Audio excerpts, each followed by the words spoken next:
Ilan sa mga kapansin-pansing hahara-hara sa mga kalsada sa Guimaras. Ang mga animoy tricycle sidecar na ito na kung tawagin, tangkal-tangkal. Kalimitang ginagawang sasakyan ng mga baboy patungo sa slaughterhouse. Pero nito lang nakaraang buwan, ang tangkal-tangkal na service ng mga baboy at biik, binihisan, pinalamutian, at ginawang bridal car.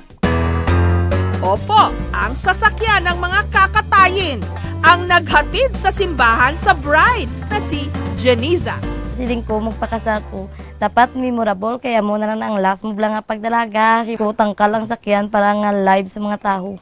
Dahil agaw pansin ang bridal car, ang mga miron na palingon. Nang una ko nakita, natatawa ako kasi kalamihan dito yung sinasakyan yung jeep o kaya bridal car. Hiniram daw ni Jeniza ang tangkal-tangkal ng kanyang pinsan. Bago raw ito sinakyan, syempre nilinis muna ng maigi. Ang pinsan naman niyang si Melvie ang nagdisenyo rito. Nilagyan ng berdeng kurtina at pinalibutan ng mga dilaw na paru-paro.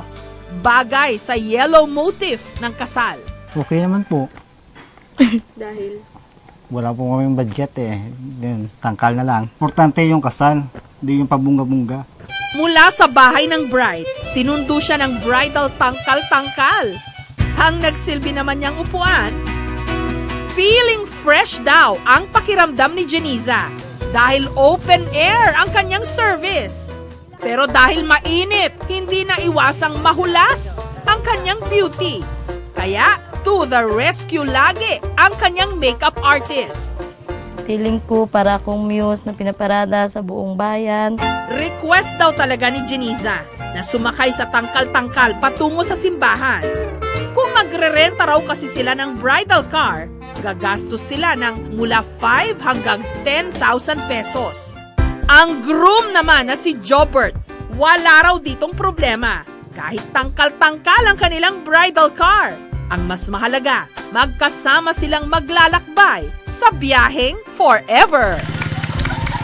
Katunayan, ang naghatid din sa bagong kasal patungong reception, syempre, ang kanila pa ring bridal tangkal-tangkal. Ang importante, nakatipid kami. Kaga nga mong pinagandaan, ang amon naman nga masunod sa amon mga kabataan. Palaabuton. I love you. Love you too.